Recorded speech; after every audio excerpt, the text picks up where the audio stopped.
நம் மீசா டைம் நேயர்களை அன்போடு வரவேற்றுக் கொள்கிறோம்.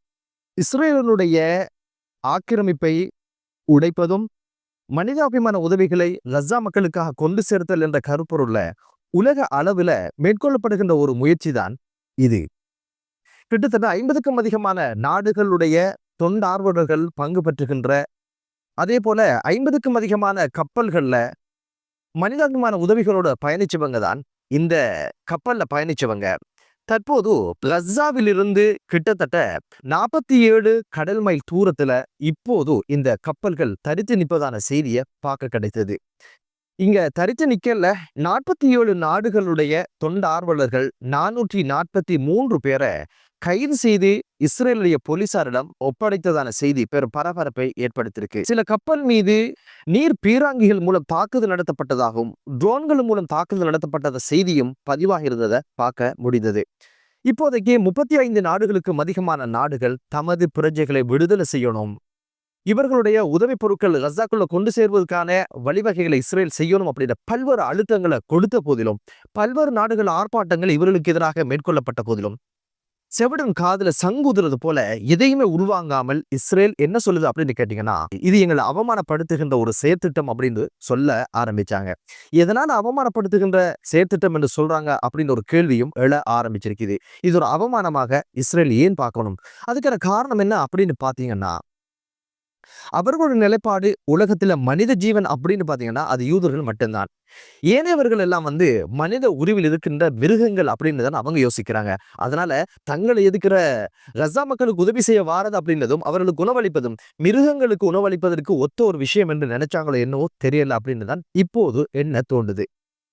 இந்த குளோபல் சமூத் பெலாட்டிலா என்ற அமைப்பை உருவாக்கிய நிறுவனர்கள் என்ன சொல்றாங்க அப்படின்னு கேட்டீங்கன்னா, சர்வதேச கடற்பரப்புல ஆயுதங்கள் இல்லாமல் உதவிக்காக சென்றவர்கள் மீது தாக்குதல் நடத்துவதும் இவர்களை கைது செய்வதும் யுத்த குற்றம் என்றும் சர்வதேச சட்டங்களை மீறுகின்ற ஒரு வேலை என்ற ஒரு கண்டனத்தையும் தெரிவித்தது மட்டுமல்ல, சர்வதேச அமைப்புகளும் சர்வதேச நாடுகளும் மத்தியஸ்தம் வகித்து உடனடியாக இந்த தொண்ட ஆர்வலர்களை உடனடியாக விடுதலை செய்வதற்கான ஏற்பாடுகளை செய்யணும் அப்படின்னு ஒரு கோரிக்கையும் அவங்க முன் வச்சிருந்தாங்க.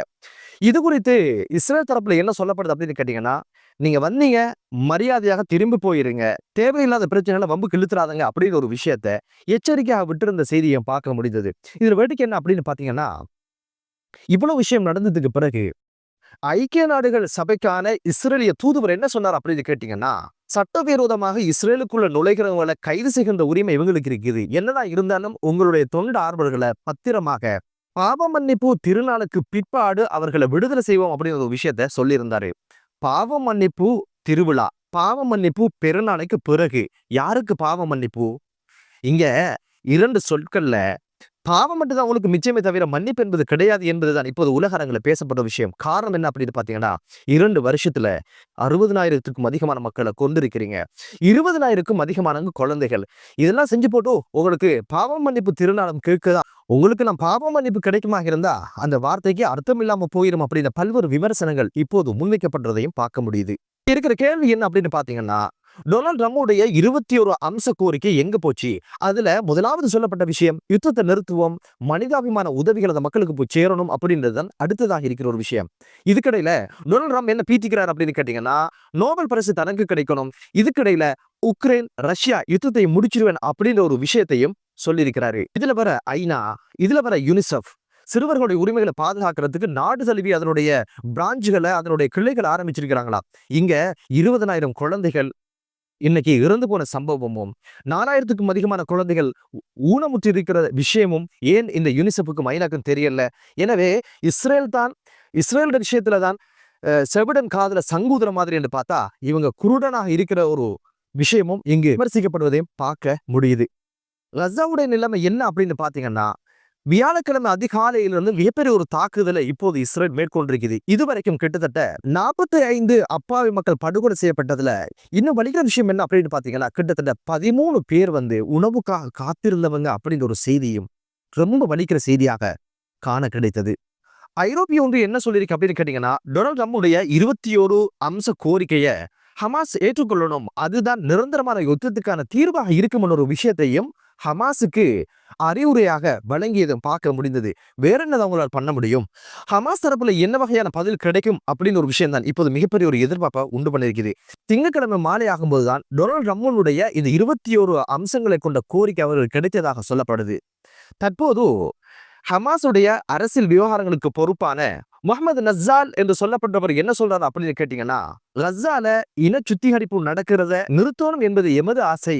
இத்தனை விடயங்களை இழந்ததுக்கு பிற்பாடு நிறைவில்லாத தன்னிறைவில்லாத ஒரு பேச்சுவார்த்தை அல்லது யுத்த நிறுத்தத்திற்கு போய் இறுதியில ஏமாற்றம் ஒரு விஷயத்துல திரும்பி வரதை விட பொருத்தமான முறையில இவைகளை பற்றி பரிசீலிப்பதற்கான கால அவகாசம் வேண்டும் அப்படின்னு ஒரு விஷயத்த சொன்னது மட்டுமல்ல, இந்த 21 அம்ச கோரிக்கையில எங்களுக்கு மாற்று கருத்து உண்டு அப்படிங்கிற ஒரு விஷயத்தையும் சொல்லி இருந்தாங்க. என்னதான் இருந்தாலும் ஹமாஸ் தரப்புல சொல்லப்பட்ட விஷயம், இதுக்கான பதில தாமதம் இல்லாமல் வழங்குவோம் அப்படிங்கிற ஒரு விஷயத்தையும் சொல்லி இருந்தாங்க.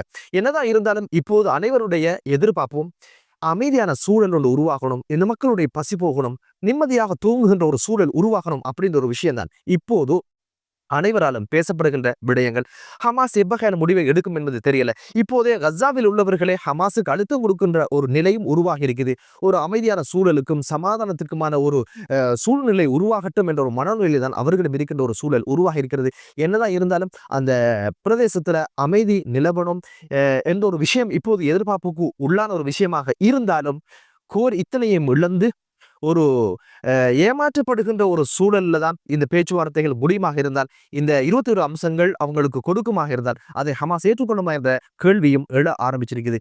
என்னதான் இருந்தாலும் மனிதாபிமான உதவிகளோடு சென்ற கப்பல்களை தடுத்து நிறுத்தி அவர்களை கைது செய்து இப்போது சிறையில் வைத்திருப்பது என்பது அனுமதிக்க முடியாத ஒரு விடயம். இது குறித்து டொனால்ட் ட்ரம்ப் பேச வேண்டும், கதைக்க வேண்டும் என்பதுதான் இப்போது அனைவராலும் எதிர்பார்க்கின்ற விடயம்.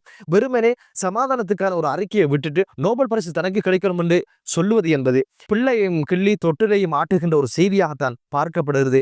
நோபல் பரிசு கிடைக்காது, வேற ஏதாவது பட்டங்கள் கொடுப்பாங்களோ தெரியல. பொறுத்திருந்து பார்க்கலாம். இந்த பிரதேசத்துல அமைதி நிலவ, இந்த மக்களுடைய பசி போய் நிம்மதியான தூங்குகின்ற ஒரு சூழல் உருவாகட்டும் என்று கூறி மற்றொரு காணொளியிலே உங்கள் அனைவரையும் சந்திக்கும் வரை விடைபெறுகிறேன். நன்றி.